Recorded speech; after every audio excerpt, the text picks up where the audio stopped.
Saludos, bienvenidos a compartir Ya Basta. Ya Basta, que es un esfuerzo periodístico, un esfuerzo editorial de quienes estamos realizando ¿qué? Estamos realizando una actividad de pensamiento, de la ejecución del pensamiento. Y este es el tema que lo vamos a tratar hoy día. Hoy hemos llamado Memorias de la Guerra. ¿Por qué Memorias de la Guerra? ¿Acaso hemos pasado algunas? De pronto la historia reciente del Ecuador. Tenemos una del 41, antes tuvimos las guerras de la independencia, luego tuvimos una guerra de los 4 días, hemos tenido algunos conflictos, sabemos de pronto de dónde vienen estos conflictos orquestados con ese entonces, con Perú. Pero más allá de eso tenemos memoria. ¿De qué manera al ecuatoriano, a los ecuatorianos nos afectó la Primera Guerra Mundial, la Segunda Guerra Mundial? ¿Y de qué manera nos está afectando esta guerra? ¿Tenemos memoria de eso o no? ¿Sí o no? ¿Son hechos que se dan por casualidad o son actos que están ya casi programados para este mundo en el que estamos inmersos? Mientras la guerra ocurre por allá, de pronto acá tenemos muchos jóvenes, muchos chicos y chicas que de pronto se dicen, ¿y ahora qué voy a hacer yo en este mundo? En este mundo que ya no lo alcanzamos a entender. Muchas personas que dicen, bueno, del tiempo de vida que a mí me tengo como ser humano aquí en este planeta, 20, 30, 40 o los años que quiera, ¿cómo va a ser esa vida cuando ya todo se está poblando de inteligencia artificial? Y mientras esto ocurre aquí, las bolsas de valores en este día viernes cierran con un nerviosismo tremendo y que están, uy, qué miedo por el conflicto que va a tener en Wall Street. Pero eso ocurre en Wall Street. ¿Y qué pasa con la señora de la tienda, de la esquina, de acá? ¿Qué pasa con el abogado que no sabe ahora para qué le sirvió estudiar tantos años de derecho cuando en el país hacen lo que quieren con la constitución, con las leyes, con las normas internacionales, con los tratados? Y uno dice, ¿dónde estamos? ¿Dónde estamos? Para saber dónde estamos, aquí decimos, ya basta de estar alienados, ya basta de estar sin esperanzas. Queremos esperanzas, sí, y nosotros también mantenemos la esperanza, por eso le pedimos su contribución para seguir sosteniendo este programa y le voy a pedir, mi estimado compañero Sebastián, ¿estamos listos? Ahí le vamos a colocar un código QR a través del cual usted solamente le dirige la pantalla, la cámara de su teléfono al código QR y dice mi dólar para allá basta. Y con eso estaremos haciendo posible que espacios como este sigan existiendo. Muchísimas gracias por sus colaboraciones. Bueno, y ahora este programa va a ser muy especial. Vamos a hablar de muchísimas cosas. Espero que nos alcance el tiempo. Y quiero darle la bienvenida a una persona que desde su juventud se vinculó con qué. Se preguntaba primero, ¿para qué estoy yo en esta vida? Y de pronto con sus compañeros de colegio, de aula, quizás desde la escuela, ya pretendía ver que otro mundo posible sí era realizable. Y se vinculó, conoció muchas cosas, las denunció, sufrió persecución, mucha persecución. Sí, se trata de quién? De Alexis Ponce, una persona que durante toda su vida ha hecho hincapié en la defensa de los derechos humanos, pero no solamente de los derechos humanos, ha recorrido la historia del país a través de autolecturas y de, sobre todo, conversaciones con personas que han sido parte del andamiaje histórico-político de este nuestro hermoso país. Alexis, qué gusto tenerte en Ya Basta. Seas bienvenida. Muchísimas gracias, Lucho. Quiero darte un gran abrazo a vos, a Guillermo, al compañero y amigo que está en los controles. Para mí es muy grato y estoy emocionado de volvernos a ver contigo y con Guillermo a los tiempos y saberles aquí en este espacio con este nombre que de por sí es toda una consigna humana desde el nacimiento de la rebeldía en el ser humano. El poeta Antonio Gala dice que hay dos palabras de todo el diccionario del lenguaje humano que están prácticamente con el hombre desde que empieza un primer acto de desobediencia. Y una de esas palabras es el no. Hay que aprender a decir no. Y que aquí el pueblo ecuatoriano lo dijo y que tiene que continuar diciendo. Y la otra palabra que está muy pegada a esta es el basta, ¿no? Así que enhorabuena. Gracias por haberme invitado. Gracias, Alexis. Veamos, ¿por dónde? Con Alexis tenemos tantas aristas que... ¿Por dónde empezamos el tema? ¿Por dónde empezamos a descubrir esto que está pasando en esta sociedad? Veamos si nos atrevemos a que Alexis nos diga, de acuerdo a los acontecimientos que actualmente vive el Ecuador, ¿qué encuentras en el horizonte ecuatoriano? O sea, es una pregunta como para... Solo en esa pregunta ya pasaríamos un programa entero. Porque evidentemente hablar de un país no se diga de un continente. Y peor aún de un planeta, porque esa es la escala que ahorita tiene el Ecuador. Aparentemente siempre hemos partido del criterio de que lo que pasa aquí solo ocurre aquí. Pero todo está encadenado, todo está concatenado. Y es más que nunca concatenado ahora. Cada una de las cosas que pasan tienen un porqué. Y ese porqué no está aquí, está afuera. Y está afuera porque siempre fue así. Y en tiempos de oscuridad, y este es un tiempo de oscuridad, yo quisiera partir de un criterio que da la física, que da nuestro querido Newton, al cual casi ya está olvidado. Pero es el criterio de la ley de la acción y reacción. Cuando tú tienes en el Ecuador y en Latinoamérica, para ya no ir al mundo, un momento de aproximadamente unos 15 a 20 años en que hubo una oleada progresista, humanista, de distinto tipo, que permitió a un continente entero, no se diga un país, tener algo así como el derecho al futuro, la tranquilidad de saber de que puedes tener un futuro. Sí, si es que te mueres, tus hijos van a tener futuro. Eso tuvo una respuesta. Y esa respuesta es la reacción. Toda acción tiene una reacción.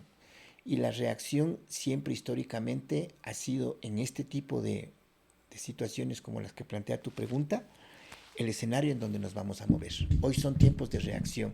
Los tiempos de reacción usualmente en la geopolítica son de 20 a 30 años, así que ese es el tiempo que nos espera. A ver, en este entonces, en este contexto, Alexis, ¿a qué estamos reaccionando o no reaccionando? No, nosotros no estamos reaccionando. Ha reaccionado lo peor de la humanidad, lo peor del continente y lo peor del Ecuador a esos intentos maravillosos de una primavera. Llamémosle algo así como un mayo del 68 francés que vivió América Latina, más o menos desde finales del siglo XX, 2000, ¿sí? Que empieza el primer experimento, ¿sí? En Caracas, hasta más o menos cuando la oleada empieza a decaer, porque tiene una duración que es de tiempo, eso pasa en todo proceso, en todo fenómeno, que es casi a finales de la primera década del siglo XXI. Entonces, cuando muere esto, viene una ola de reacción. ¿Quién es la ola de reacción? De los sectores pudientes, conservadores, las élites dominantes, que ahora, a diferencia de lo que pasaba normalmente, hoy están los peores. ¿Por qué? Porque a partir de un poco antes de la pandemia hay un fenómeno que se llama salir del closet. Tenían un poco de resquemor y se presentaban todavía con banderas de la democracia, de los derechos humanos, de la ley, del orden internacional, de respetar ciertos criterios jurídicos, Estado de Derecho. En el año 2015 empieza esto, cuando empieza en Estados Unidos a removerse desde abajo y desde arriba un movimiento para romper con todo lo que para ellos significaba peligro de transformación y de cambio. Y cuando ese movimiento tiene un hombre, es prácticamente un efecto cadena a través de las nuevas tecnologías. Es casi como una orden. Los principales asesores de Trump no salieron de la derecha, estaban en la izquierda. 4 ex trotskistas, los más famosos, analistas y los expertos en propaganda, entre ellos el principal Steve Bannon. Y ellos parten de un criterio: ha llegado el momento de salir del closet a nivel universal. Y salen del closet para decirte cosas desparpajadas que antes no podían decir. ¿Cómo cuáles? Como por ejemplo, los migrantes son la escoria y hay que echarlos. Como las mujeres, los woke, las mujeres, todo esto es, hay que atacar, hay que condenarles al ostracismo, hay que quitarles derechos. Pero frente a ese pensamiento, Alexis, yo por eso decía, ¿estamos reaccionando o no estamos reaccionando? ¿O son ellos los que tienen todas las herramientas para seguir introduciendo este tipo de pensamiento en la población? Te voy a ubicar más concretamente en una época para saber qué es la acción y la reacción. En 1919, después de la Primera Guerra Mundial, en Alemania nace uno de los procesos más bellísimos, que además desde el punto de vista cultural significó mucho, y es la revolución espartaquista, el levantamiento espartaquista o del movimiento espartaco, que lo dirigió una mujer, Rosa Luxemburgo, la Rosa Roja de Berlín. Esa es la acción, ¿sí? Las élites se asustan, va a llegar estos al poder, nos van a desestabilizar, hay que crear una reacción, y la reacción es precisamente el asesinato de Rosa Luxemburgo a culatazos hasta romperle su cerebro, ¿sí? Y lo otro es la imposición del fascismo. Entonces, recién estamos ahorita, después de haber vivido 20 años de ola progresista, recién estamos en su reacción, que es borrar absolutamente todo. ¿A cómo lo hacen ellos? A sangre y fuego. En el Ecuador, con cárceles, con todo lo que estamos viviendo, y a nivel mundial con misiles. Ese es el punto central. Entonces, a lo que tú te refieres son más bien los hechos de que si la población puede reaccionar a eso, es como pedirle que reaccione el pueblo alemán en el 33. No va a reaccionarte. Pero este es un panorama hasta tétrico, porque de pronto nos están, con lo que tú dices, y de pronto con estas élites empoderadas absolutamente de todo, en donde no hay el más mínimo rigor para nada, el más cumplimiento de la ley para nada. Con esto pueden hacer y deshacer de lo que quieran y creerse además salvadores. Salvadores de ellos mismos, porque ellos clarito han condenado a la gente a que muera. Es un momento de absoluto culto a la muerte, ¿cierto? Y lo segundo, el desparpajo. Entonces, mientras los sectores democráticos sigan queriendo intentar desde el habeas corpus, desde la Corte Constitucional, ¿crees que se van a oponer a una dictadura salvaje como esta? O a nivel mundial, ¿crees que con el diálogo al señor Trump se le va a morigerar? Mira, hay dos ejemplos que la historia nos da, rapiditos y fáciles de entender. En 1933 llega el señor Hitler al poder. ¿Cómo empieza el problema? Adentro, casa adentro, con la persecución. Mientras no les tope a los demás países, no pasa nada. En el 35-36 empieza a anexarse, 38, Austria, los Sudetes, Checoslovaquia, etcétera, y la gente se preocupa, pero no tanto porque tiene algo de miedo. Y están los líderes de esa época, Chamberlain, por ejemplo, de Inglaterra, dialogando con él. Y dicen, cuando se acaban las reuniones, a todo el público inglés, le dice: el señor Hitler es un hombre dialogal, quiere la paz, y podemos respirar porque vamos hacia la paz. Esto mientras anexa. Entonces, ¿qué ocurre? Ocurre de que ese fenómeno estamos viviendo exactamente tal cual ahora, en una escala latinoamericana.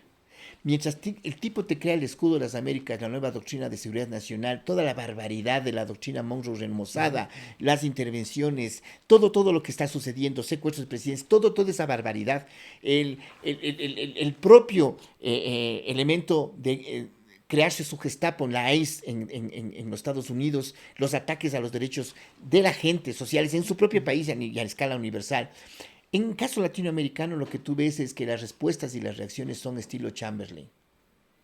O sea, los pocos estados progresistas que tienen un peso geopolítico como México, Brasil, Colombia, ¿sí?, no están reaccionando o no han podido reaccionar a la escala que hay que reaccionar frente a un Hitler.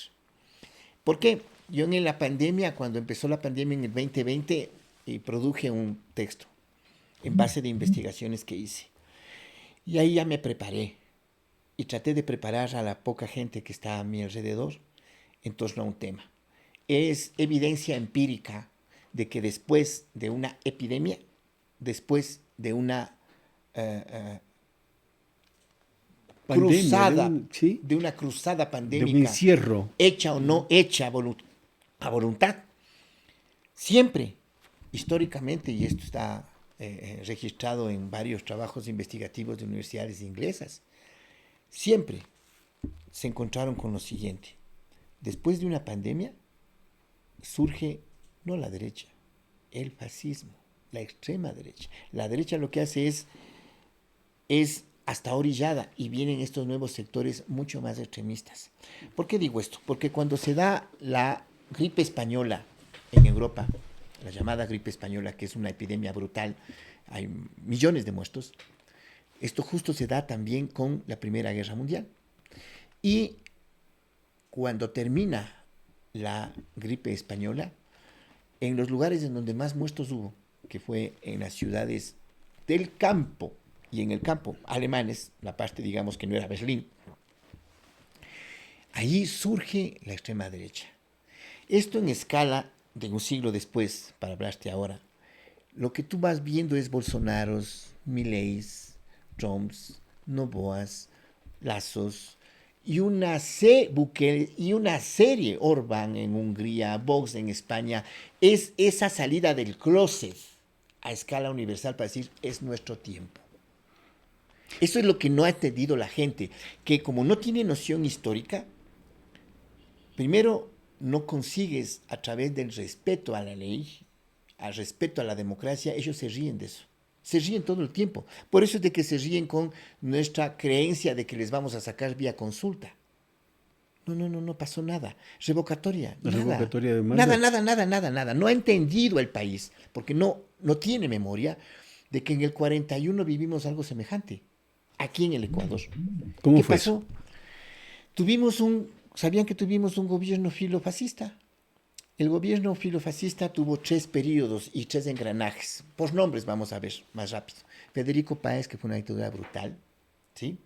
Dictadura brutal, ¿sí? Tuvimos otro momento de ese mismo periodo, que fue el peor, Arroyo del Río. Y Arroyo del Río tenía a su canciller Julio Tobar Donoso elevado a los altares por parte de toda la derecha y la aristocracia quiteña. Y ellos son los que ponen órdenes escritas de que, por ejemplo, todas las embajadas ecuatorianas en Europa en plena guerra, 39 y 40, impidan el ingreso de niños judíos a las embajadas para salvar su vida. Esto el Ecuador es el único país que se hace el pendejo. Y hasta el día de hoy, mientras vos tienes industrias de Hollywood, hacen películas, lista de Schindler, en Europa, en otros países de América Latina, la historia oficial en Argentina, 50 años acaba de cumplirse recién del golpe de Estado, mientras hay memoria en todos los demás lugares, aquí tenemos esta velocidad que nos impide, no hay memoria. Por eso es que nadie sabe lo que te estoy contando. No recuerdan que aquí a los ciudadanos judíos, por ejemplo, no digo sionistas, eso es otra cosa, no digo Netanyahu, digo israelitas, judíos, sí, les quitaron las propiedades. Les quitaron, así como en la lista de Schindler, hasta los dientes de oro a los muertos. ¿Sí? Se apropiaron de todas y cada una de las casas, propiedades, fincas, negocios, porque esa era la piratería. Estaban creyendo de que iba a ganarse el fascismo. Cuando empieza a perder el fascismo, ahí se hace. Pero Alexis, ¿qué provoca esto? Esto provoca una reacción popular. Cuando se dan el lujo de creer, ¿sí?, de que el pueblo va a aceptar esa barbaridad de cesión territorial, ¿sí? Y que continúa. ¿Qué viene? Viene un movimiento, para la época hay que entenderlo, maravilloso, cuando miles de ciudadanos, primero se unen todas las tendencias, la derecha recta, la izquierda, el centro, se unen, unifican en un frente nacional, en un acuerdo democrático nacional para echar esa tiranía, porque solitos no podían, no iban a poderlo. Ojo, es lo mismo ahora. Y segundo, esto no se iba a lograr con votos, sino con movilización. Y al frente de la movilización más importante para tomarse el Palacio de Carondelet estaba una mujer, Nela Martínez. ¿Cómo sería el peso de su liderazgo que cuando llegan ya al regimiento policial para pedir las armas, el jefe policial les dice: señora Martínez, por favor, aquí están las llaves, cojan todas las armas. Y miles de trabajadores cogen las armas y él dice, pero si es que nos dispara a nosotros, entonces vamos a responder. Y ella dice, no se preocupe, vamos solamente al Palacio de Carondelet a ocupar.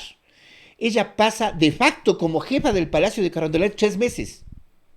3 meses. Alexis, aquí una cosa. Lo que estás diciendo realmente recupera una parte de la memoria que no es contada No. en ninguna escuela, en ningún colegio, no es debatida. Los debates sobre la historia versan sobre cualquier otra cosa, pero es necesario recuperar nombres. Perdóname, Ajá. nombres. Tú dices, de pronto, en un esta lado. época, en este lado, estos se apropiaron, se robaron. Como ha hecho Trump ahora, se robó el petróleo de Venezuela, se robó el petróleo de todos lados. ¿Quiénes fueron los que se robaron las propiedades y a nombre de quiénes estaban? Y la memoria, pues. Capaz que están todavía siendo parte, Y la usufructuando memoria. ese robio. Mira, yo tengo que darle un gran abrazo a alguien que le voy a mandar el link para que escuche y vea el programa de ustedes, de ti, de Guillermo, el Ya Basta, que es mi gran hermano de lucha durante 30 años.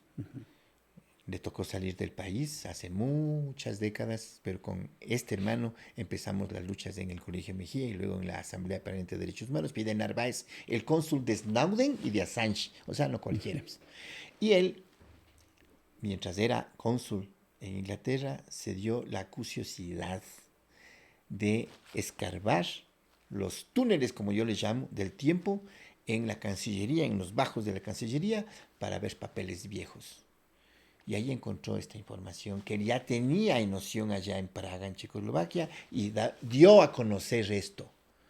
Por eso es que ese tipo de reconocimientos hay que hacerlos. El país nos reconoce, yo los reconozco para que ustedes sepan, ecuatorianos. Esto es gracias a mi hermano Fidel Narváez de Lucha que estoy contando. ¿Por qué? Porque él después hace una tesis que se publica en el diario El Telégrafo, etcétera, etcétera. En esa época, ¿cierto? Estoy hablando de la época de la Revolución Ciudadana, del gobierno, y Fidel, en la investigación, lo que logra establecer precisamente es de que había las órdenes, se llamaban notas verbales, del canciller de Carlos Arroyo del Río, este sinvergüenza, esta oligarquía maldita, que no tiene patria, que hablaba en inglés como ciertitos ahora, etcétera, y que dieron esas órdenes como tales. Pero ya que tú has tocado un punto tan prudente, tan lindo como dijiste, no, lo que pasa es que no nos enseñan esto en ninguna parte y no hay memoria. Esto, vamos más acá porque esto apenas son los años 40 del siglo XX. Vamos a la mitad del siglo XIX, 1850 en adelante. Ya somos república, pero estamos viviendo un momento oligárquico terrible. Siempre se nos dijo que el señor Faustino Rayo era el matador de García Moreno. Lo que no se nos dijo que eran compadres. Eso sí, no te enseñan en Interruño, ni en la primaria, ni en la escuela, ni en el colegio, ni en la universidad. Ni los acuerdos económicos que había. No, entonces, lo que hay que saber es de que eran compadres, ¿sí? De que este otro, como era un ávido y un enfermo por las mujeres y como tenía el poder, podía hacer lo que quiera con cualquier mujer del Ecuador, ¿sí? Lo mandó de gobernador a Archidona, que en esa época no tenía carreteras, nada, sino culebras, para que muera en la selva. Y el otro llega allá, se da cuenta que es una trampa, porque mientras tanto le pone los cuernos y se apropia de la mujer y le deja embarazada, con el escándalo que en esa época significaba aquello. Y el tipo dice, esto no te voy a perdonar. Regresa, ¿sí? Obviamente le apoya a la mujer. Los dos pasan en ese quito de que era un puchito, la vergüenza brutal de saber que todo el mundo decía, si no es hijo de él, si no es hijo de él, ¿sí? El tirano. Entonces nos acostumbró de que era el señor Faustino Rayo. No. Hubo, para que sepan ecuatorianos, ecuatorianas, más de 50 conspiraciones. Este pueblo no era enuco, este pueblo no tenía miedo. Este pueblo resistía y luchaba. 50 conspiraciones para terminar con García Moreno. La última, exitosa. ¿Quiénes estaban? Una mujer, Juana Terrazas. Copien ese nombre, porque es un nombre egregio. Juanita Terrazas, una de las conspiradoras para el único tiranicidio exitoso que hubo en este país. El otro nombre, Roberto Andrade. El otro nombre, Borja, Polanco, etcétera, Moncayo, etcétera. Pero ¿qué ocurre? Roberto Andrade es el historiador y toda su obra fue prohibida. No se conoce. Era un escritor prolífico, pero la derecha le tiene la ojeriza porque le acusan de ser radical y apasionado. como el hombre tiene que ser apasionado, y para hacer la historia no es neutral. Y entonces él hizo la historia de la República del Ecuador, ¿sí? Que no se le encuentra nomás aquí en librerías y peor aún en bibliotecas. ¿Hay en algún lado? Solamente en la Casa de la Cultura ecuatoriana, sí, un facsímil que los ecuatorianos pueden, a través de este maravilloso invento, montarse en los servidores, en Google, y colocar Casa de la Cultura ecuatoriana, quienes matamos a García Moreno. Un libro de aproximadamente unas 300 páginas con detalles, pelos y señales, entre ellos cosas que están pasando ahora. Por ejemplo, este señor está en el norte, está botando bombas con el ejército norteamericano en contra de campesinos, torturándolos, etcétera, diciendo que eso es narcoterrorismo, pero... No te vayas de la idea, Alexis. Solamente un ratito. El objetivo central no somos nosotros, ecuatorianos. El objetivo central es hacer la guerra a Colombia. Antes de que gane la izquierda, por favor, reaccionen. Eso no les dicen. Narcoterrorismo, vaquitas gracias al New York Times. Pero el objetivo central es estar cerca de allí para hacer ya los elementos que ya en meses pasados, hasta por el internet, en YouTube, hay que se saca desde Colombia, perspectiva aquella. Pero ojo, yo vengo, hermano, desde la parte de la historia. Señor Noboa, como él no ha leído nada, por eso es que impide la Feria del Libro a través de estas infamias. Como no leen ni Trump, ni todos estos no leen nada, ¿no? Lo que les interesa es el tweet. En el siglo XIX, la oligarquía ya cometió el mismo pecado. Y el señor García Moreno puso afiches de las mujeres que le dijeron no. En serio, afiches de las mujeres desobedientes y de una mujer que que quedó embarazada, que le acusó de tener mala vida y ordenó que se pongan los afiches de ellas, no solo en el Ecuador, sino en otros países. Los otros países vecinos dijeron, ¿qué le pasa? Nosotros vamos a hacer eso. Las chicas, las señoras, fueron perseguidas y salieron para Colombia. Dijo, me devuelven. El gobierno de Colombia le dijo, no, esta guerra te olvidaste, fuiste solamente hasta 1830 y hasta el 41. Y entonces, ¿qué hace García Moreno? Declara la guerra a Colombia, igualito que este señor. Le digo, señor Noboa, lea, diga que algún asesor del Mossad, de la CIA, que son ignorantes, que le lean esto, ¿sí? Alguien ha de haber que le pueda leer. ¿Por qué? Porque ingresa con esa aventura, sabiendo que Colombia es 4-1, y Colombia le da en los dientes a García Moreno. Y regresa como perro, como con rabo entre las piernas, y el Ecuador pierde nada más. ¿Sí sabían ustedes que parte del Ecuador era Cali? Sí, y bueno, perdemos todo. Yo sabía hasta Popayán. No, hasta Cali. Perdimos todo. Ahorita estuviéramos bailando en Cali. Entonces, ¿por qué? Por culpa de esta oligarquía sátrapa que siempre ha sido así. Perdón, Alexis, hay una cosa que de pronto cuando tú mencionas esto y de la exhibición de las personas que no le hicieron caso a sus apetitos a García Moreno, de pronto se me vino un nombre a la cabeza que actualmente está en boca de mucha gente y del mundo y que lo quieren ocultar. Jeffrey Epstein. Parecía que de pronto este fulano era, con las distancias del caso, más o menos con las mismas prácticas. A ver, ya nos metimos a cuestión internacional y está bien, porque vamos yendo de un lado a otro, porque así es el mundo más, ¿no es cierto? Como una autopista en la que vamos yendo, porque no es posible hablar del Ecuador si no se habla del mundo. Cuando tú preguntas y me dices de esa cuestión, por ejemplo, yo digo, primera cosa, yo tengo que evitar como analista estratégico, porque más que activista de derechos humanos, que lo soy, por supuesto, 37 años ya, o sea, es toda una vida, pero me dediqué los últimos 15 años al análisis estratégico, ¿sí? Y entonces esto me permite decir, no caer en la trampa que el sistema te pone. Eso le paso yo mensajes al equipo del compañero Gustavo Petro, ¿sí? Les paso a los compañeros bolivianos, a todo el mundo les digo, miren, evitemos caer en la trampa de lo que el sistema mismo cree. Steve Bannon, el asesor de la ultraderecha mundial y de Trump, lo que te dice es, genera 10 a 30 noticias al día para que la gente esté hablando sobre los temas que nosotros queremos que hablen a cada momento, porque es la mejor manera de quitar la memoria. Entonces, cuando tú me dices, hablemos sobre la bomba, yo les dije a los compañeros colombianos del equipo de Petro y a los periodistas de allá, les dije, no hablemos de eso, por lo siguiente, porque la próxima semana ya no será una bomba, una finca lechera, sino otro hecho. ¿Qué es lo que tenemos que hablar? ¿Qué implica eso? ¿Parte de qué es? Y entonces el análisis estratégico te permite decir, amigas, amigos, aquí primero que todo son ingenuos los que crean que se trata de un gobierno nacional. ¿Sí? Como dice mi amigo Santiago Cunio, periodista desparpajado y mal hablado argentino, sí, yo no soy opositor, yo soy enemigo. Porque en el año 33 yo hubiera sido no opositor a Hitler, por favor, enemigo de Hitler. Por supuesto. Si yo estuviera en Estados Unidos, ¿creen ustedes que sería un opositor a Trump? No, está bien para el Partido Demócrata. Yo sería enemigo, porque no puedo ver que a niños les traten como les están tratando. ¿Sí?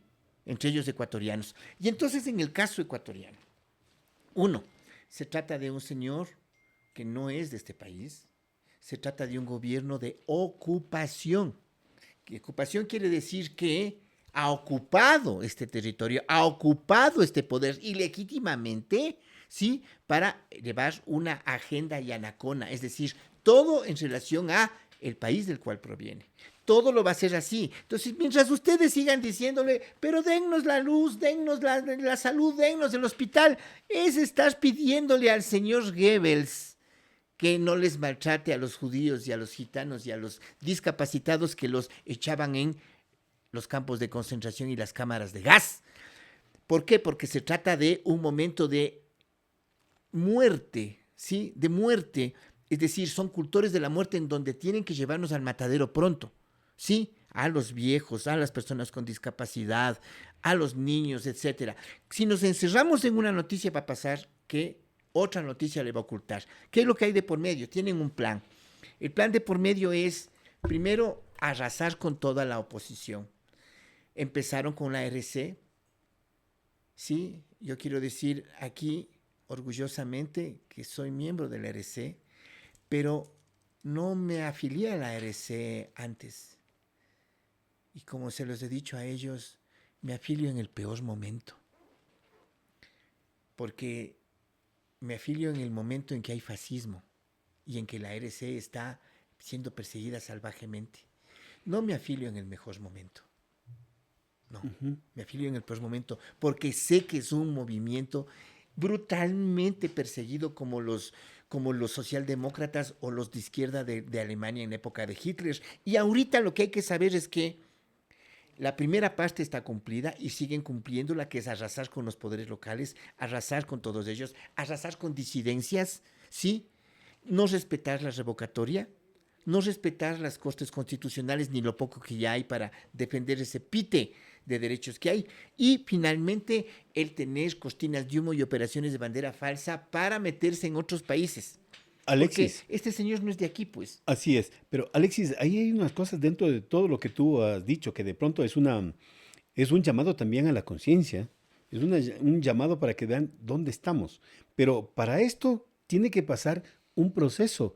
Y como tú bien mencionabas, no le pongamos tanto énfasis a la bombita que cayó ahí, ni a la otra cosa que está ahí.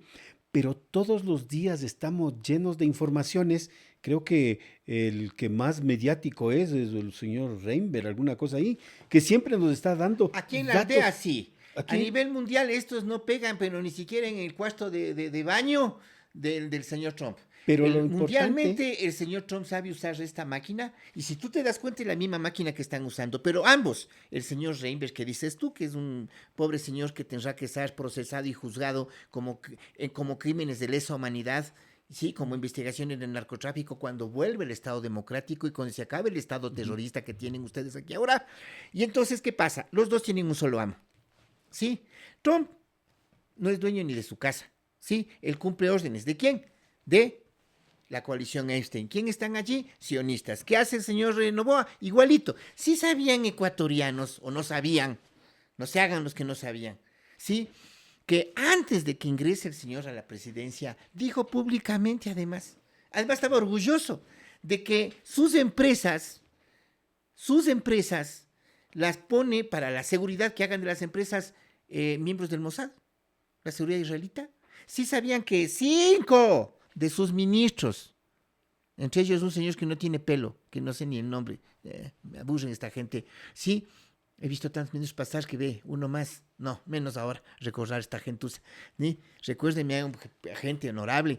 Y los 5 partes del llamado cabildeo sionista en empresas y en seguridad. Entonces, es la primera vez que Israel tiene 2 gobiernos en América. El gobierno de Noboa, aquí manda en Carondelet el Mossad. Ya les voy a decir el por qué, facilito. Y 2, Milei, que manda, que dice que va a mandar corbetas a Defesio a pelear en el Irán. Y acá, cuando antes de la bomba pasaron 3 cosas. 1, incidentes en la frontera, aranceles y todo eso. ¿Sí? Porque es parte de una guerra híbrida que se está cumpliendo por fases. ¿Sí? Entonces, otro error en que caen los analistas de cierta tendencia nuestra es en decirle tonto. Tontos no son. El mal nunca es tonto. Para hacer la maldad nunca son tontos. Y claro, está ahí finalmente, ¿qué es lo que pasó? Crean una línea que ya está preparada no aquí, sino allá, en Israel y en Estados Unidos, para que aquí se cumpla. Lo cumplió Costa Rica recién, acabó de romper relaciones con Cuba, lo hizo este genuflexo, y finalmente lo que pasó, le declaran, vean ustedes la bestialidad. Yo cuando vi esa noticia dije lo que se viene. Le declaran meses atrás como parte de la lista de narcoterroristas a la Guardia Revolucionaria Islámica Iraní. Claro, acá decir eso, la gente, el vulgo dice, terroristas han de ser. Es el componente fundamental del ejército oficial estatal del Irán. Eso es como decirle el narcoterrorista, el ejército de la China popular. Ignorantes. ¿Quiénes son los ignorantes? Los que defienden esa tesis sin saber que era parte de un plan. No de este solo cumple. ¿Y cumple por qué? Porque si no le tuercen esta parte del pantalón. ¿Por qué? Porque la forma de gobernar que tiene esta élite horrorosa, epsteiniana, es a través de la extorsión y el chantaje a los suyos. Mira, si es que no hace lo que te decimos, te sacamos la lista Epstein. Y le sacan la lista Epstein a Trump. Y a su vez al más chiquitico, al de la fila, al de los 7 enanos, le dicen, si no te portas bien y no cumples nuestra agenda, te sacamos lo de los barcos y lo de los puestos y que estás involucrado en el narcotráfico hasta las 100. Entonces, ecuatorianos, pilas. Cuando ponen lo de la Guardia Nacional, esto no es agenda de aquí, es agenda de Israel y es agenda de Washington. Esto fue ¿hace cuánto tiempo? Hace 5 meses. Yo ya dije en ese entonces, esto significa que van increciendo, están acomodándose a la agenda que va a venir. ¿Cuál es la agenda que va a venir? Internacionalizar la guerra del Medio Oriente acá. 2, regionalizar contra Colombia en este momento porque quieren arrasar con todos los procesos, gobiernos y estados progresistas que no sean genuflexos como los 3 enanos de la fama que estuvieron en Miami en esa cumbre el escudo del Capitán América, ¿sí? Del capitán pedófilo. Y finalmente un tema. Ya se venía. Por eso, a partir de ese hecho, lo que hicieron primero el Centro Cultural, la invasión al Centro Cultural y que pegaron gente. Y que yo les veía corretear a los pobres comunistas, a los izquierdistas ahí correteando. Y yo les dije, esto es parte de un plan. Si no nos damos cuenta, pilas. Por lo tanto, cuando le cogen recién al señor iraní, con el cual me solidarizo, por supuesto, con todos ellos, ¿sí? Esto era parte de ese mismo plan. Todo está, le acusan de ser parte de un GDO, relacionado con un GDO de ellos mismos y de el narcoterrorismo y Hamas y Hezbollah y tonteras de esas. Son bulos, operaciones sucísimas de bandera falsa porque tienen aquí hasta mercenarios para hacer eso. ¿Sí? Y finalmente con esto le involucran al Ecuador. Cuando a mí me dijeron, acaba de pasar esto, ¿qué hacemos, Alexis? Les dije, 1, allá ustedes se siguen haciendo habeas corpus en una dictadura. Vamos a ver qué tal les va. Sigan haciendo lo que siempre han hecho, ¿sí? Toda la vida han hecho habeas corpus. Hagan habeas corpus a ver qué tal les va. Sí, pero esto no estamos en derecho. O sea, creer de que vamos a ganar un habeas corpus a Trump en Estados Unidos. Por favor, al señor Trump hay que echarlo. Ergo, ¿qué creemos que estoy diciendo en el caso ecuatoriano? Entonces, en este caso, lo que les dije es, señores, así nos planteemos 400.000 ecuatorianos, que eso es imposible, a decir, el habeas corpus, no va a pasar nada. No hay institucionalidad ya, es un narcoestado, por Dios, entiendan. En el siglo XIX los ecuatorianos comprendieron eso con Montalvo y con Roberto Andrade, que no había solución, sino es a través de la lucha. Por eso Henry Alfaro, ¿quién es Henry Alfaro? Que Henry Alfaro nació de la nada. Y entonces, claro está, en este caso, les dije, lo que tienen que avisar es a Teherán. ¿Qué pasa esto? Y que Teherán tome 3 medidas. 1, ningún barco bananero me cruza el estrecho de Hormuz, ni el Golfo Pérsico. Estos sufren cuando la platita se les cae. Primera cosa. Pero para eso necesita tener cerebro y voluntad, coraje. Si esto, no pensar en la cosita chiquita, en qué estrategia nos enseña a pensar en grande, no en chiquitito. Vámonos con los tambores allá atrás del compañero, que no le voten, le van a votar. Lo que hay que hacer es este primer aviso. Segundo aviso, otra cosa es el canciller iraní, pues, escala mundial, pues, no son estos de última, que diga simplemente una palabrita, ¿sí? No aceptamos que un gobierno narco, ¿sí?, esté prestándose para esta guerra sucia, y le anunciamos que, como dice la ley internacional en materia de derecho internacional y en materia bélica, el principio de la reciprocidad. Y en este caso, el principio de la reciprocidad no lo va a hacer la oposición pobre que está aquí perseguida todos los días. Acaban de mandarme un tuit, ya le persiguieron al otro señor, compañero querido, íntimo del alcalde de Guayaquil. Ahorita acaba de ser procesado él también. Entonces, por favor, al fascismo no se los gana. Es que me vas a hacer perder tiempo mientras estoy hablando de esa cosa. Ya. Entonces, después te digo el nombre, Ya. ¿sí? Entonces, Lo vamos a decir aquí. Entonces, el tema es el siguiente. Cuando tú tienes ese tipo de nociones y que todos los días te sacan noticia nueva, tienes que ver el conjunto para poder establecer un marco de acción. ¿Cuál es la más eficaz? La más eficaz, a mi modo de ver, y eso es lo que les dije es, díganle, por favor, a Teherán, a la embajada, que hagan eso. Y segundo, como a Milei, no le declaren enemigo al pueblo argentino, porque el pueblo argentino no es enemigo, sino este psicópata de Milei, como este psicópata de acá. Y ustedes declaren que se está ganando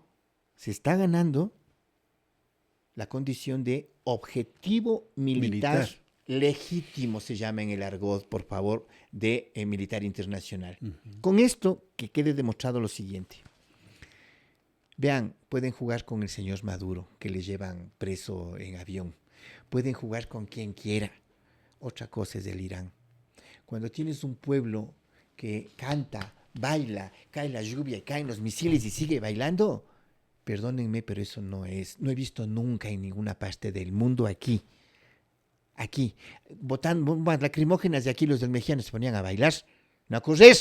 Entonces, hay que tener esas dimensiones globales para enfrentar esta cosita chiquita que me propones. Hablando de la globalidad, Alexis, si nos quedamos en estos datos que son durísimos y que nos pueden decir, no puede pasar esto, ¿cómo que yo que me voy a la iglesia, que me voy al culto? Están buscando eso ellos, nosotros no. Ellos están buscando eso.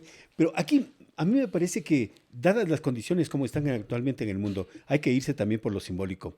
Yo vi no le puse mucha atención al tema que estaban asustados, creo, por la presencia de cuervos sobre Tel Aviv. Ya. Ahí, a ver, Alexis, entendamos esto. ¿Qué pasa con la simbología? O sea, aquí hay un país que está haciendo agresión con Irán. Y de pronto tenemos Estados Unidos e Israel que están yéndose para allá. ¿Cómo interpretamos esto? Verás, yo dije, aquí es tan sátrapa la oligarquía que ya le ha de culpar al Correa que ha mandado los cuervos allá. O sea, así son, ¿no? Yo dije, Dios mío, ya falta que te le culpen de eso. Entonces, hay que entender esto desde esas dimensiones culturales. Verás, yo sigo sobre todo a los analistas estratégicos, ¿no? Scorritter y todo. Y Califé, el otro, el brasileño que era asesor de Lula, que es un excelente analista, el Pepe Escobar. En fin, los rusos son impresionantes, los chinos son impresionantes. Y entonces todos, apenas estalló la agresión, dijeron todos al unísono, cometieron un error los gringos. Por ignorancia. Pero por eso no ignorancia, por creerse superiores. Como Hitler se creyó superior, que podía invadir toditos, y como iba invadiendo toditos, hasta cuando llega con las bestias de los rusos. Cometió su peor error cuando entró a Rusia. Cometieron su peor error cuando entraron los israelitas y los gringos al Irán. ¿Por qué? Fíjate tú, hay 3 pueblos, hay varios, pero sobre todo 3 pueblos, que se llama pueblos civilización. El Ecuador, por ejemplo, es una república, cada vez menos república, cada más protectorado, ¿no es cierto? Estados Unidos es una república federal, de menos de 300 años, o sea, no inventaron nunca nada. El Irán es el territorio persa, ¿sí? Junto con el Irak, son los inventores del cero, de las matemáticas, del álgebra, de la astronomía, ¿sí? Entonces están enfrentándose a 10.000 años de historia. Contra la China a 15.000 años de historia. Ellos mismos se dicen a sí mismos, somos estados civilización. ¿Sí? Cuando tú entras con tus armas y tus cosas creyendo que están invadiendo Venezuela, Cuba, lo que sea, América, la pobre Latinoamérica que está pero en su peor momento, y se meten allá. Yo dije, qué maravilla. Porque por ignorantes van a pagar. Verás, el mejor cine del mundo hoy en día está en el Oriente. El cine iraní es de los más hermosos del mundo. Es un pueblo bello que cuando yo me quedé loco, ¿no? Uh-huh. El respeto profundo a los viejos. Aquí, te digo, en mi país, en mi sociedad, en que hacerse viejo es símbolo de qué me va a pasar, qué nos va a pasar, qué les va a pasar a nuestros mayores. Pobrecito, allá es una protección del Estado. En el caso de China, constitucional y cultural. En el caso del Irán, constitucional y además cultural. Ninguno le jubilan formalmente, pero no deja de ser productivo. Y entonces no hay anciano jubilado en China que no tenga una tarea en el barrio. ¿Sabes cuál? La memoria. Pasas la memoria a toditos los demás en el barrio, en la casa. Pero para irme al punto, ocurre de que Persia, que es Irán, nunca perdió una batalla en 10.000 años. Segundo, no se dieron cuenta estos señores de que son musulmanes, ¿sí? Verán, musulmán, para que no tengan miedo, musulmán era Mohamed Ali, el mejor boxeador que ha dado el mundo, ¿sí? Antes se llamaba Cassius Clay, cuando era el peleador de barrio, allá en el barrio de Harlem, ¿sí? Donde le conoció a Malcolm X. Y él le llevó a los hermanos musulmanes y se hizo musulmán. ¿Saben por qué se hizo musulmán? Porque dijo, quiero 3 respetos. 1, mi cuerpo, el bañarme todos los días y estar oliendo bien y vestirme con ropa decente. Eso me enseña el Islam. 2, a respetar. Porque el respeto que hago a los demás es mi respeto a mí. Y 3, porque ya estoy asegurado, por el hecho de ser musulmán, el paraíso. El paraíso es diferente al nuestro. Por eso es que ese bandido de Mahoma logra reclutar a millones para iniciar la famosa toma de la Medina, sí, porque les dice, en el Islam les dice, todos los que vengan a pelear con nosotros, cada uno que muera, va a ir directo al cielo, al paraíso en donde hay ríos de leche y miel, y cada uno va a tener 7 mujeres. Entonces todos iban a pelear y nadie se quedaba en casa. Lo que no ha entendido Estados Unidos, la principal potencia pirata del mundo, e Israel, el genocida, ¿cómo es posible de que tiramos las bombas y los misiles y estas están bailando en la calle y van hacia donde está el misil? Porque hay un acercamiento diferente. Están peleando contra Baal. ¿Quién es Baal? Satanás. Y peleando contra Baal, ellos están defendiendo. O sea, no es que me defiende Dios a mí. Aquí en Occidente, Diosito que me proteja. No. Ellos dicen, nosotros tenemos el deber de defenderle a Dios. Porque están en contra de Dios, tenemos que protegerle a Dios. Mientras yo hago esa lucha, tengo un honor. No es ganarme el cielo. Es que estoy protegiendo a lo más alto que puede tener un ser humano creyente, que es, le estoy protegiendo a Dios. Y me estoy Por lo protegiendo tanto, a mí. no protegiéndote Pero a mí ti. como parte de esencia de Dios. Estoy hablando del Islam, no estoy hablando de ti. Yeah. Simplemente de que con esa defensa de Dios no tengo temor a la muerte. O sea, boten los misiles que les dé la gana. Y tercero, oye, Irán, ocurre de que la ONU y la UNESCO, antes de declarar la guerra, le da los índices de desarrollo humano más altos. Tenían el 98% de alfabetización. de su población de 90 millones. Segundo, el mayor número de profesionales universitarios graduados en todo el planeta. Antes era la China, el mayor número de ingenieros. Hoy el Irán. Ingenieros en todas las esferas, como medicina, nuclear, etcétera. Y claro, también, obviamente, el mundo militar. ¿Qué es lo que hicieron? En poco tiempo, 40 años de bloqueo, 40 años de medidas en contra, desarrollaron un país de la manera que desarrollaron. El 50% de las personas que hoy tienen niveles de dirección profesional, científica y tecnológica en Irán son mujeres. Ustedes les ven con la caricatura de la tela esa. Uy, Dios mío, estas pobres guaguas que no tienen ni futuro. Ignorantes. Yo tuve una compañera musulmana en la PDH, que ella se incorporó, ¿sí? Y una mujer, primero 3 títulos, graduada de la Universidad del Cairo. Y yo por bestia entro a la habitación, a la oficina. Uh-huh. Ella me dijo, usted solamente respéteme el momento de la oración viendo a la Meca. ¿Sí? Que hacemos eso los musulmanes. Uh-huh. 4 veces al día, 1 minuto. Digo, perfecto. Pero como teníamos tantas cosas, que caso Restrepo, que caso esto, voy entrando de una sola porque ella compartía allí. Y fue como haberle visto yo el Baal, el demonio. Porque entro sin golpear al estilo ecuatoriano, entro y ella estaba sin el velo, estaba con su cabello largo y hermoso, recuerdo. Y ella hizo así, entonces dije, ¿qué le pasa? Dijo, retírese por favor.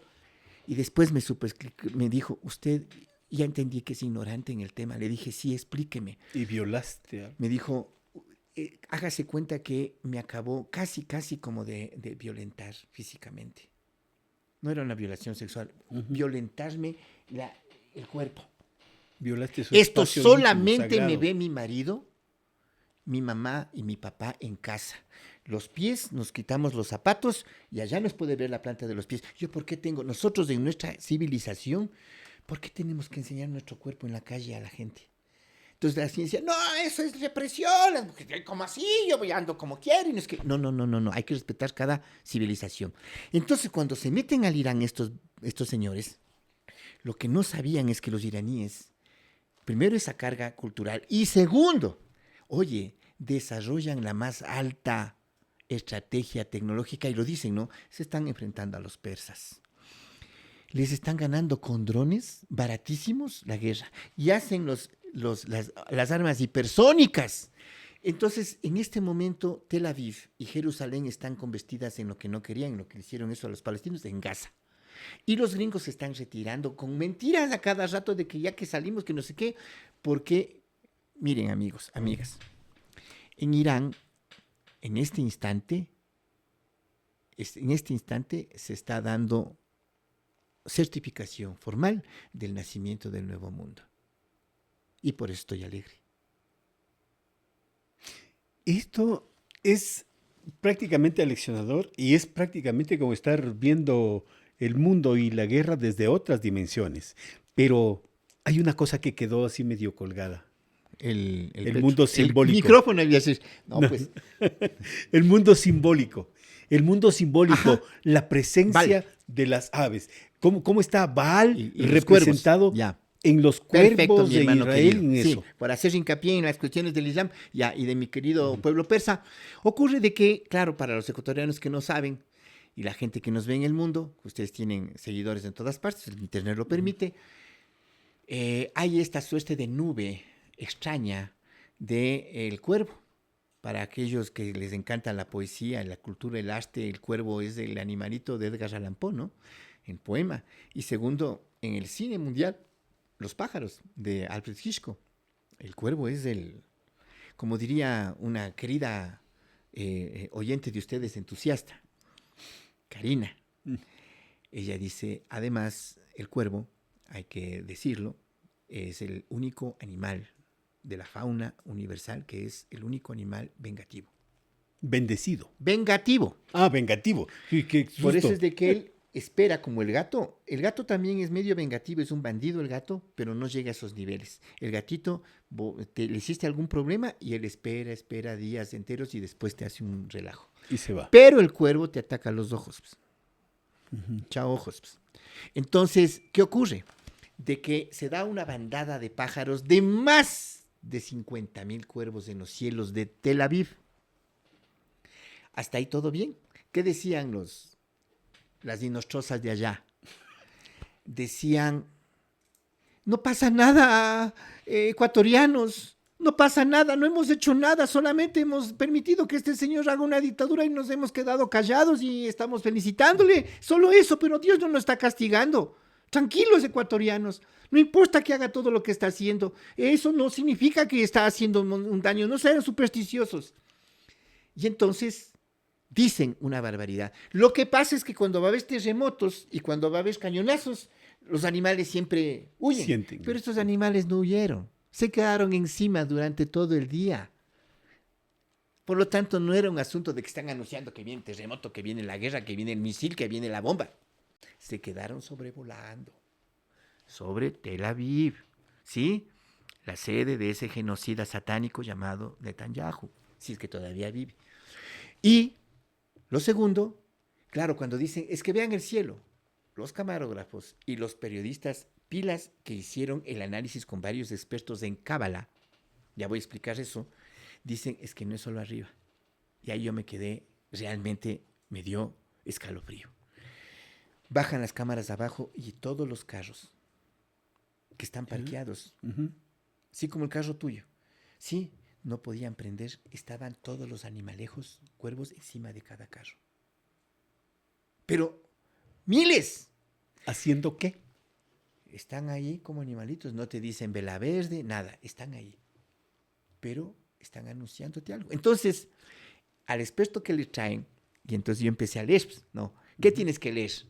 Tienes que leer el Talmud, tienes que leer la Torá, que son los libros sagrados epicéntricos de la religión judía. Pero lo que no puedes leer son los libros prohibidos de los sionistas, porque ellos tienen una religión extrema, como Netanyahu, que ellos están anunciando la llegada de su rey, que es, para decirlo en palabras nuestras, para que lo crean los seguidores curuchupas de García Moreno, está llegando el anticristo, ¿ya? Entonces, lo que está sucediendo son 1000 lecturas, pero todas apuntan a un hecho. El Irán ha desarrollado con muchachos como él una inteligencia artificial maravillosa para la comunicación como ustedes tienen.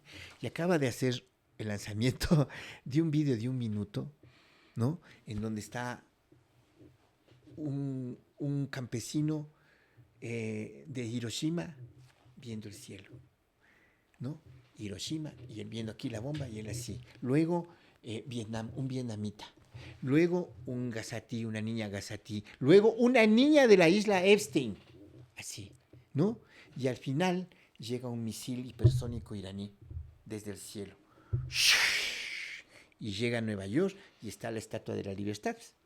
Y cuando ya va a explosionar la Estatua de la Libertad, ya no es la libertad. Es Baal, es Satanás el que ha estado ahí.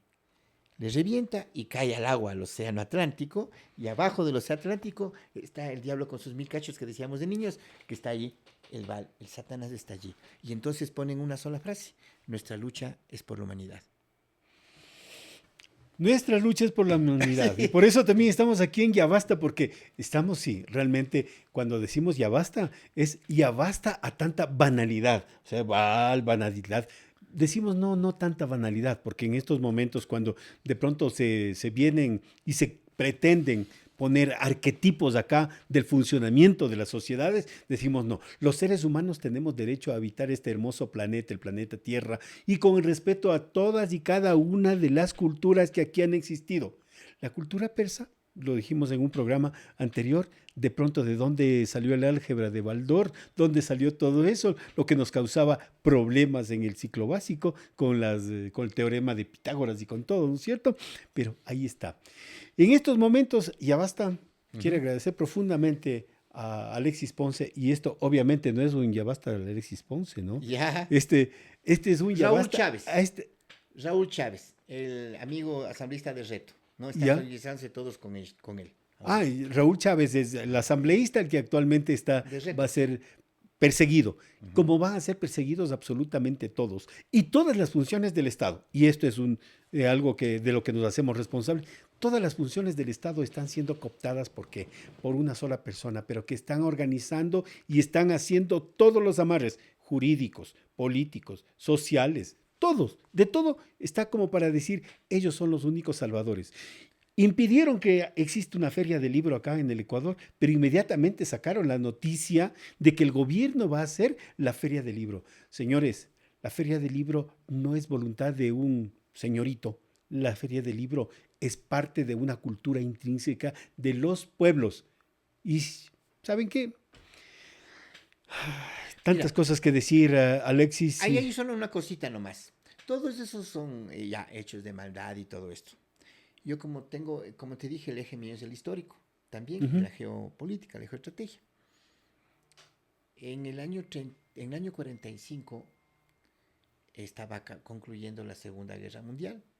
Los señores que decían que iban a gobernar por 1000 años estaban ya siendo bombardeados en Berlín. El ejército soviético avanzaba por acá y por acá avanzaba el ejército de los aliados, los norteamericanos y otros. Y entonces sucedió que había resistencia del pueblo alemán en contra de ellos, pero no hacían nada. Era como ahorita todos nosotros que están peleando por aquí el uno, peleando por aquí el otro, que el chichólogo acá preso, que el otro que toditos así pequeños núcleos, ¿no? De la resistencia, que por sí sola no podía. Y entonces ahí se sacó la tesis de que la única forma de liberar a Alemania, el pueblo alemán del fascismo, era con los tanques rusos, ¿no? Esto es una metáfora. Así ¿Por qué es. digo esto? Porque me preguntaron a mí en un medio de comunicación boliviano qué pensaba, cómo iba a mejorar las cosas acá en el Ecuador y en América Latina. Les dije, desafortunadamente, como le dije en la primera parte, América Latina está en su peor momento. ¿Sí? Es como si fuera América Latina el gran Chamberlain, ¿sí? Que está todos los días así, señor Hitler es una linda Justificando. persona, está ya tiene todo bien y con miedo, acojonado. ¿No? Tenía que llegar un Churchill, un Stalin, un Franklin Delano Roosevelt, un De Gaulle, para que las cosas vayan como debían ir. Porque si no, no pasa. Pero además unidos. Pues, si todos divididos, les comía toditos el bigotón. Y entonces, ¿qué pasó? Cuando ya están concluyendo todo esto, el factor necesario que les dije es, miren, es paradójico, pero el momento positivo de Latinoamérica y del Ecuador incluido ya se viene. Y entonces está aquí, mira, es mi tesis que yo desarrollé, la puse. Dice, prepárense, ecuatorianos, prepárense. ¿Por qué les digo que se preparen? Por esto. Hay que prepararse para el gran salto que va a venir en camino con la victoria del Irán y de los BRICS que van a reconfigurar el planeta. Y con, a la vez, el retroceso de todas las ultraderechas fascistas, amigas de Noboa, de Milei, en Francia, Italia, España y muy posiblemente Hungría. Eso significa que hay que abrir los ojos y prepararse para el gran salto que vamos a dar. Sería tristísimo que mientras el mundo va a dar ese salto y los BRICS y por fin el mundo multipolar y el sur global van a estar donde debíamos estar, aquí nos quedemos como un patio trasero de 100 años. Convertirnos en el bloque más variopinto del mundo multipolar es lo que debemos hacer. ¿Qué es lo que digo? Algunos analistas dicen esto a nivel mundial. Ya la guerra está ganada. Estados Unidos va a ser el gran perdedor. E Israel. Solo les quedaba la bomba atómica, pero nadie recordó el efecto Putin. Todo el mundo está diciendo eso ahora en los grandes espacios de análisis mundial. Solamente hizo falta una llamada por teléfono satelital a determinada persona, a Trump. Ya esto está bueno, suficiente. Si es que hay un solo pequeño rastro de radiación y de átomos en el Irán, no el Irán, nosotros, Moscú, lanza la bomba nuclear y arrasa con Israel. Hasta luego. ¿Y arrasa con quién? Israel. Ah, Israel. Entonces, ¿qué sucede? A partir de ese momento, mis queridos amigos, se llama el factor militar, pero el factor productivo, el factor tecnológico, el factor financiero, el factor económico ya estaban ganados, el factor moneda, ya está todo ganado para ese mundo multipolar. Por lo tanto, apostaron mal Milei y Noboa. Es cuestión de pocos momentos, de un poco momento histórico para que el señor Trump, su gran aliado, su gran papá, en cual se protegen en las faldas de esa Blancanieves horrible, ¿sí? Para que sea defenestrado del cargo, con todo y acusaciones del caso Epstein que van a saltar. Y una vez defenestrado, ¿a dónde va a ir Noboa? Lo único que le queda es refugiarse en Miami. ¿A dónde va a ir Milei, que ofreció territorio argentino para los israelitas que están escapando porque saben que Israel no va más? Entonces, mis queridos amigos, amigas, mi mensaje de esperanza es este. Va a concluir mal el papá de estos enanos. Y los enanos apostaron mal. Por lo tanto, prepararse ecuatorianos para volver. Primero, a levantarse, que las rodillas ya no les duelan, y levantarse para efectos de estar preparados para ese momento, porque ese momento es inevitable y maravilloso. 7 analistas mundiales dicen aquello, de que ya está perdido todo, la guerra, de que se viene un nuevo momento, y por lo tanto el Ecuador y América Latina todavía tienen esa brizna.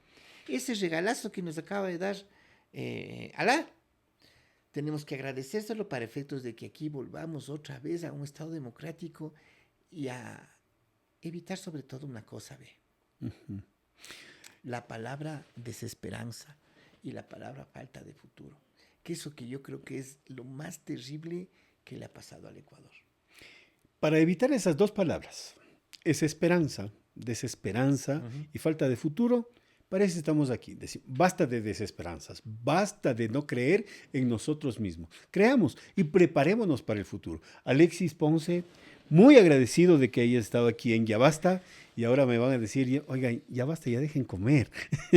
De pronto, sí, les deseamos todo el provecho del mundo. Y recuerden que aquí somos Ya Basta, un colectivo de comunicadores sociales, pero sobre todo de personas que estamos sensibles a lo que pasa aquí en el Ecuador y en el mundo, y que no escatimamos ningún esfuerzo para estar donde usted nos diga, donde la inteligencia humana, ojalá nos pudiéramos llamar civilizados, porque aquí también sí tuvimos pueblos civilizados antes de la llegada de los incas, antes de la llegada de los españoles. Sí tuvimos un gran nivel de civilización. Hay que recordarlo. Muchísimas gracias, Alexis. Muchas gracias, Luis, a ti, a Guillermo y a Ya Basta y al compañero de los controles. Un gran abrazo, con todo el aprecio del mundo. Hasta pronto, amigos.